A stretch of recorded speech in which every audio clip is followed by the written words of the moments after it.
The hymn writer's storm, a story of James Wells and living by faith.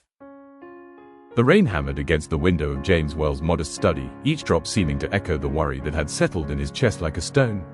It was 1917, and the world felt like it was tearing itself apart. The Great War raged across Europe, taking sons and brothers with it. The Spanish flu whispered its deadly approach. And closer to home, James had just received word that the bank was foreclosing on his brother's farm.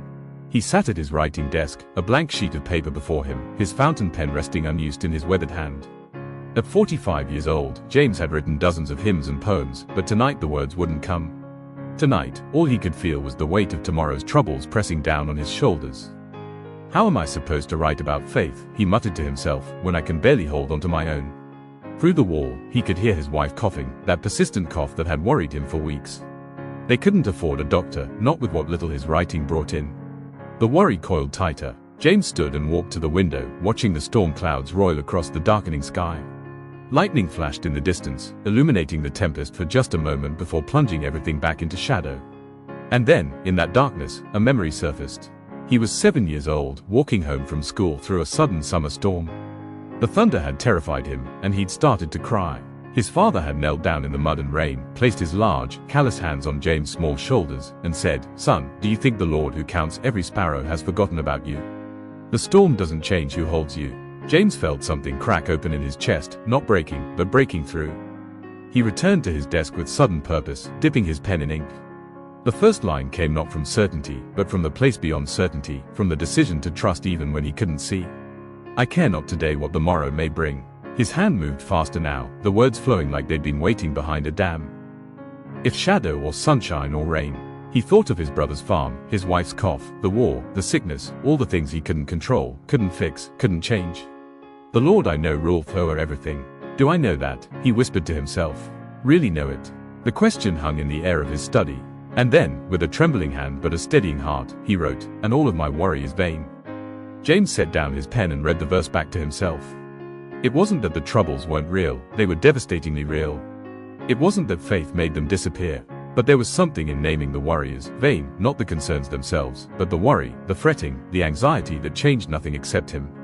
He began the refrain, and as he wrote, "Living by faith in Jesus above," he realized he was writing his way into the very faith he was describing. Each line was both declaration and prayer, both testimony and plea. The storm outside intensified, and James smiled, actually smiled, as he began the second verse.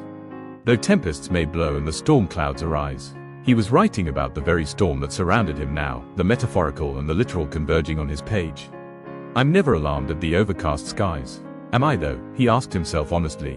"Am I alarmed?" He was. Of course he was. He was human, after all. But there was something larger than the alarm, something that could hold the alarm without being consumed by it. The master looks on at the strife. James thought about Jesus sleeping in the boat during the storm while the disciples panicked. Not because he didn't care about the storm, but because he knew something they didn't, something about who was really in control. The third verse came from an even deeper place, from the part of him that had seen enough of life to know that faith wasn't about avoiding evil, but about being carried through it. "I know that he safely will carry me through, no matter what evils betide." His wife coughed again in the next room, and James felt tears prick his eyes. But he kept writing. "Why should I then care, though the tempest may blow, if Jesus walks close to my side?" When he finished, James set down his pen and read the complete hymn by the light of his oil lamp. The rain still fell, his worries hadn't vanished. Tomorrow would still come with all its uncertainties. But something had shifted. He had written his way from worry to trust, from fear to faith, not by denying the storms, but by remembering who stood with him in them. The next morning, James showed the hymn to his friend J.L. Heath, a composer with a gift for matching melodies to the spirit of words. As J.L. read, he began humming, then moved to his piano. The tune that emerged was simple but sturdy, the kind of melody that could be sung by tired voices in hard times, the kind that could carry hope when hope felt heavy. Within a year, Living by Faith appeared in R.E. Winsett's songbook, his voice in song. Winsett himself was so moved by the hymn that he added a fourth verse about the Lord's return, carrying the theme forward into eternal hope. James never became famous. Most people who sang his hymn never knew his name. But for over a century, in small country churches and grand cathedrals, in moments of quiet devotion and corporate worship, people have sung the words he wrote on that stormy night when he chose to write his way into faith. And every time someone sings, "I care not today what the morrow may bring," James Wells' decision to trust despite his worry echoes forward, a reminder that faith isn't the absence of storms, but the presence of someone who rules over them all. Epilogue: James' wife recovered from her illness. His brother lost the farm but found work in the city. The war ended. The flu passed. Life continued with its mixture of shadow and sunshine and rain. And through it all, whenever worry threatened to overwhelm him, James would sit at his desk and read his own words back to himself, not as a writer, but as someone who still needed to hear them. Living by faith in Jesus above, trusting, confiding in his great love, from all harm safe in his sheltering arm, I'm living by faith and feel no alarm. Sometimes, he thought, we write not what we know, but what we need to learn. And in the writing, we find our way home. I care not today what the morrow may bring, if shadow or sunshine or rain. The Lord I know ruleth o'er everything, and all of my worry is vain. Living by faith, yes, living by faith, in Jesus above, in Jesus above, trusting, confiding in his great love, yes, in his great love. From all harm safe, in his sheltering arm, I'm living by faith,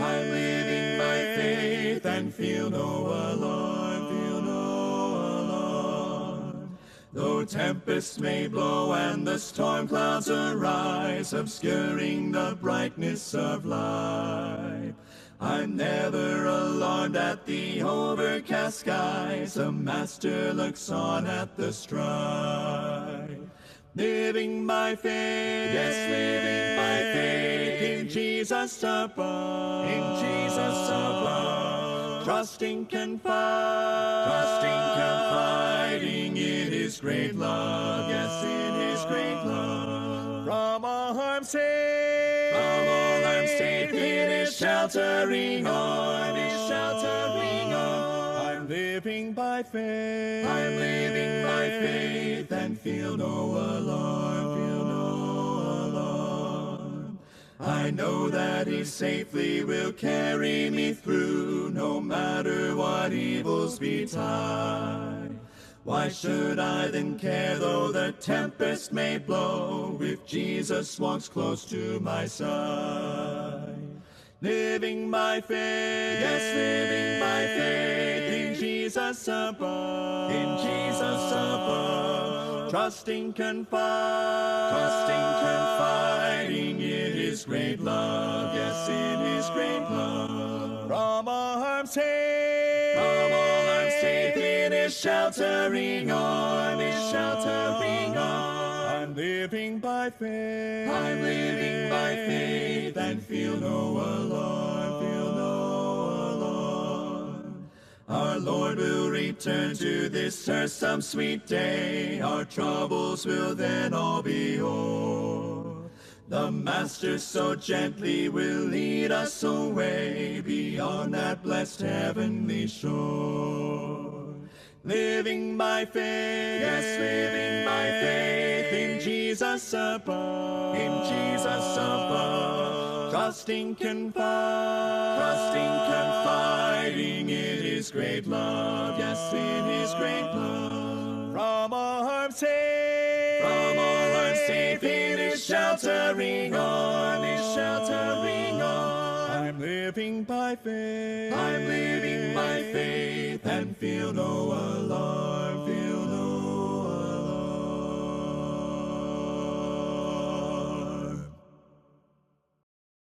The hymns we sing on Sunday mornings carry the fingerprints of real people who lived real lives, people who knew heartache and hope, struggle and surrender, doubt and devotion. If today's story moved you, I encourage you to find this hymn in your church hymnal or online, and sing it with new understanding. Let the faith of those who came before us strengthen our own faith today. Thank you for watching Stories Behind the Hymns. Write a comment below and let me know what you think. Like this video, share it with someone you love or someone who loves the old hymns, and subscribe so you don't miss next week's story as we uncover another tale of faith written in ink and sung through the ages. Until then, may you live by faith and feel no alarm.